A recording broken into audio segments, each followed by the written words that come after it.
যদি কেউ সালাহ আদায় না করে তাহলে তার অনেক বিপদ হতে পারে। তখন হতে পারে আপনার বিশ্বাস দুর্বল হয়ে যাবে, অথবা এই বিশ্বাসটা চলেও যেতে পারে। কারণ মানুষ আসলে মনে করে পৃথিবীতে তার যে সম্পদ আর সম্মান আছে এর কারণ হলো পৃথিবীর সব বস্তুগত জিনিস। এভাবে সে আল্লাহ সুবহানাহু ওয়া তাআলার কাছ থেকে দূরে সরে যায়। এই নিয়ম শৃঙ্খলার অভাবেই সে আল্লাহ সুবহানাহু ওয়া তাআলা থেকে দূরে সরে যায়। পৃথিবীর বিভিন্ন জিনিসের মোহ থাকলে, বস্তুগত জিনিসের, তাহলে সম্ভাবনা থাকে যে সে অন্যায় কাজ করবে। এভাবে সে সিরাতাল মুস্তাকিম থেকে দূরে সরে যাবে, সরল পথ থেকে। মনের ভেতরে তখন শান্তিও থাকবে না। আপনার কাছে যে পরিমাণ সম্পত্তি থাকুক না কেন, এই সম্পদ আপনাকে শান্তি দিতে পারবে না। আর মানুষজন যে কারণে সালাহ আদায় করে না সেটা হলো তাদের জ্ঞানের অভাব। পবিত্র কোরআন বলছে, সূরা ইমরানের 185 নম্বর আয়াতে উল্লেখ করা হয়েছে, কুল্লু নাফসিন যায়কাতুল মাউত, প্রত্যেক জীবকে মৃত্যু স্বাদ গ্রহণ করতে হবে এবং কিয়ামতের দিন তোমাদেরকে তোমাদের কর্মফল পূর্ণ মাত্রায় দেওয়া হবে এবং যাকে দোজখের আগুন থেকে দূরে রাখা হবে আর যাকে জান্নাতে দাখিল করা হবে সেই হবে এই দুনিয়ার উদ্দেশ্য পূরণে সফলকাম। কারণ নিশ্চয়ই এই পার্থিব জীবন একটা ছলনাময়, ভোগ ব্যতীত কিছুই নয়। সালাহ আদায় করলে অনেক উপকৃত হবেন। সালাহ একটা জীবন দর্শন। সালাহ আপনার আত্মিক অবস্থানকে উন্নত করবে, পাশাপাশি শারীরিকভাবে উপকৃত হবেন। সালাহ আপনার বিশ্বাসকে বাড়িয়ে দেয়, আপনার বিশ্বাসকে শক্তিশালী করে। পবিত্র কোরআনে সূরা আনফালের 2 নম্বর আয়াতে উল্লেখ করা হয়েছে যে সত্যিকারের বিশ্বাসী তারাই যাদের হৃদয় কম্পিত হয় যখন আল্লাহকে স্মরণ করা হয় আর যখন আল্লাহর আয়াত পাঠ করা হয়। এটা তাদের ঈমান বৃদ্ধি করে এবং তারা তাদের প্রতিপালকের উপরে নির্ভর করে। পবিত্র কোরআন বলছে, সূরা ফাতিহার 5 থেকে 7 নম্বর আয়াতে উল্লেখ করা হয়েছে, ইয়াকা না'বুদু ওয়া ইয়াকা নাস্তাঈন, আমরা তোমারই ইবাদত করি, তোমারই সাহায্য প্রার্থনা করি। ইহদিনাস সিরাতাল মুস্তাকিম, সিরাতাল লাযিনা আন'আমতা আলাইহিম গায়রিল মাগদুবি আলাইহিম ওয়ালাদ-দাল্লিন, আমাদের সরল পথ দেখাও, তাদের পথ যাদের তুমি অনুগ্রহ দান করেছো, তাদের পথ নয় যারা ক্রোধ নিপতিত, যারা পথভ্রষ্ট। এতে আপনার জীবনের শৃঙ্খলা বাড়বে। সত্যিকারের মুসলিম সে তার দিন শুরু করে ফজরের সালাহ আদায় করার মাধ্যমে। আর ফজরের সালার সময় মুয়াজ্জিন আজান দেওয়ার সময় বলেন, আসসালাতু খায়রুম মিনান নাওম, যে ঘুম অপেক্ষা সালাহ উত্তম, ঘুমিয়ে থাকার চেয়ে নামাজ পড়া উত্তম।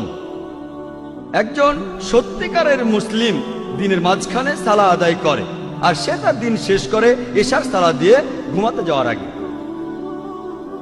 সালাহ এছাড়াও সামাজিক অবস্থান উন্নত করে।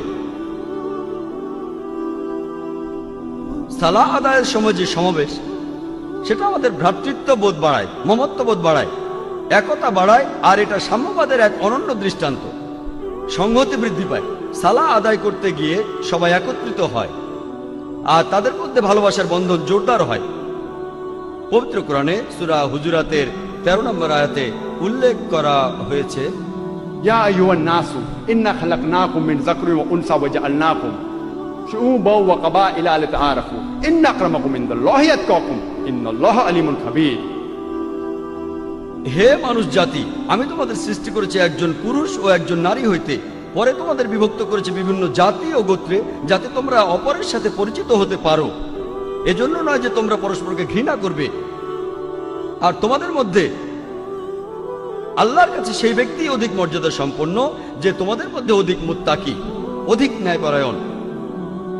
নিশ্চয়ই আল্লাহ সকল কিছু জানেন, সমস্ত খবর রাখেন। আল্লাহ সুবহানাহু ওয়া তাআলা আমাদের যেটা দিয়ে বিচার করবেন সেটা গোত্র নয়, বর্ণ নয়, ধর্মবিশ্বাস নয়, সম্পদ নয়, লিঙ্গ নয়, সেটা হলো তাকওয়া, অর্থাৎ ন্যায়পরায়ণতা, আল্লাহকে মেনে চলা এবং ধার্মিকতা। পবিত্র কোরআনে সূরা হুমাজার 1 নম্বর আয়াতে উল্লেখ করা হয়েছে, ওয়াইলুল লিকুল্লি হুমাজাতিল লুমাজা, দুর্ভোগ তাদের যারা সামনে ও পেছনে মানুষের নিন্দা করে থাকে।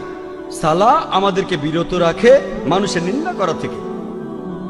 পবিত্র কোরআনে সূরা হুজুরাতের 11 নম্বর ও 12 নম্বর আয়াতে উল্লেখ করা আছে, ইয়া আইয়ুহাল্লাযিনা আমানু, হে মুমিনগণ, তোমাদের মধ্যে কোনো পুরুষ যেন অপর কোনো পুরুষকে উপহাস না করে, কেননা যাকে উপহাস করা হয় সে উপহাসকারী অপেক্ষা উত্তম হতে পারে। কোন নারী অপর নারীকে যেন উপহাস না করে, কেননা যাকে উপহাস করা হয় সে উপহাসকারী অপেক্ষা উত্তম হতে পারে। একে অপরের প্রতি তোমরা দোষারোপ করো না এবং তোমরা একে অপরকে মন্দ নামে ডেকো না। ইয়া আইয়ুহাল্লাযিনা আমানু, হে মুমিনগণ, তোমরা অনুমান হতে দূরে থাকো, কারণ অনুমান কোন কোন ক্ষেত্রে পাপ। একে অপরের গোপনীয় বিষয় সন্ধান করো না এবং একে অপরের পশ্চাতে নিন্দা করো না, পেছন থেকে নিন্দা করো না। তোমাদের মধ্যে কি কেউ তার মৃত ভাইয়ের গোশত খেতে চাইবে? পবিত্র কোরআন বলছে, যদি পেছন থেকে নিন্দা করেন তাহলে আপনি যেন আপনার মৃত ভাইয়ের গোশত খাচ্ছেন, কারণ মৃত ভাইয়ের গোশত খাওয়া হলো দ্বিগুণ অপরাধ। খাদ্য হিসেবে মানুষের গোশত খাওয়া একটা অপরাধ। এমনকি ক্যানিবালরা যারা মানুষের গোশত খায় তারাও কখনো তাদের মৃত ভাইয়ের গোশত খায় না। কোরআন বলছে যদি পেছন থেকে নিন্দা করেন তাহলে দ্বিগুণ অপরাধ করছেন। অপরাধটা এমন যেন আপনি মৃত ভাইয়ের গোশত খাচ্ছেন। কোনো প্রমাণ ছাড়াই কারো ব্যাপারে নিন্দা করো না, এটা পাপ। আর কারো পেছন থেকে নিন্দা করা হলো দ্বিগুণ পাপ, দ্বিগুণ পাপ। আর আল্লাহ সুবহানাহু ওয়া তাআলা এখানে তিনি নিজেই উত্তর দিয়েছেন, তোমরা তাকে ঘৃণ্যই মনে করো। সালাহ এটা আমাদের ব্যবসা ক্ষেত্র এবং দৈনন্দিন কাজের মধ্যে সত্যবাদিতা এবং সততাকে বাড়ায়। আমি আগে বলেছিলাম পবিত্র কোরআনে সূরা আনকাবুতের 45 নম্বর আয়াতে উল্লেখ করা হয়েছে, উতলু মা উহিয়া ইলাইকা মিনাল কিতাবি ওয়া আকিমিস সালাতা ইন্নাস সালাতা তানহা আনিল ফাহশাই ওয়াল মুনকার, যে তুমি আবৃত্তি করো সেই কিতাব হতে যা তোমার প্রতি প্রত্যাদেশ করা হয় এবং সালাত কায়েম করো, কারণ নিশ্চয়ই সালাত তোমাকে অশ্লীল ও মন্দ কাজ হতে বিরত রাখে। পবিত্র কোরআন বলছে সূরা ইসরার 81 নম্বর আয়াতে উল্লেখ করা হয়েছে, ওয়াকুল জাল হক ওয়া যাকাল বাতিল ইন্নাল বাতিলা কানা যাহুকা, বলো সত্য এবার উপস্থিত হয়েছে এবং মিথ্যা বিলুপ্ত হয়েছে, কারণ নিশ্চয়ই মিথ্যা তার প্রকৃতিগত কারণেই ধ্বংস হয়ে যাবে।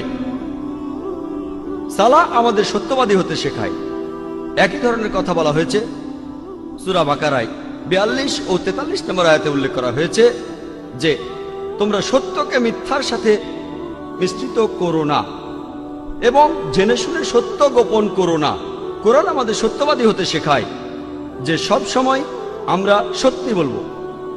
পবিত্র কোরআনে সূরা বাকারার 188 নম্বর আয়াতে উল্লেখ করা হয়েছে যে তোমরা একে অন্যের সম্পদ অন্যায়ভাবে গ্রাস করো না এবং মানুষের ধন সম্পত্তির কিয়দাংশ জেনে শুনে অন্যায়ভাবে গ্রাস করার উদ্দেশ্যে সেটা বিচারকের নিকট পেশ করো না। পবিত্র কোরআন বলছে ঘুষ দেয়া বা নেয়া নিষিদ্ধ, আপনারা ঘুষ দেবেন না।